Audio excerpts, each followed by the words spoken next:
The U.S. administration of Donald Trump has once again done something unusual to South Africa, wiping out its traces on the G20 website as Washington takes over the presidency of the bloc from Pretoria.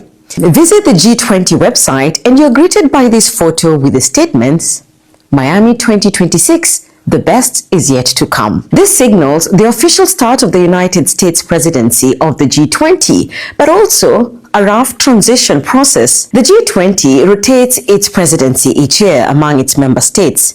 The country holding the presidency rebuilds the web page to reflect its theme and agenda for the bloc. The website version of the outgoing presidency is then archived but still accessible to visitors. However, this time around, the slate was wiped out completely by the Trump administration, adding another layer to tensions between the two countries. The dispute runs deeper than a website refresh.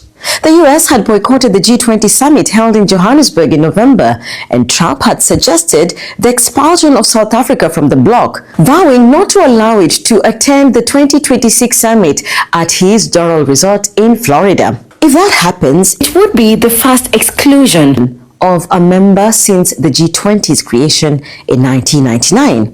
The G20, comprising 19 countries, the European Union and the African Union, is the world's largest economic bloc, accounting for 75% of international trade and 85% of global economic output.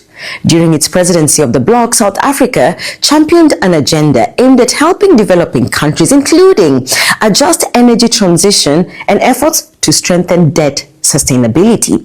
But the US rejected that agenda. Washington says it will steer the G20 back toward what it calls its core purpose, promoting economic growth and prosperity. Under the G20 convention, both outgoing and incoming presidencies work together to come up with a workable agenda to ensure continuity.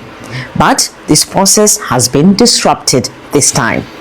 Despite the US absence, South Africa said its hosting of the bloc summit was a success, and President Cyril Ramaphosa has signaled that Pretoria is still open to dialogue with Washington.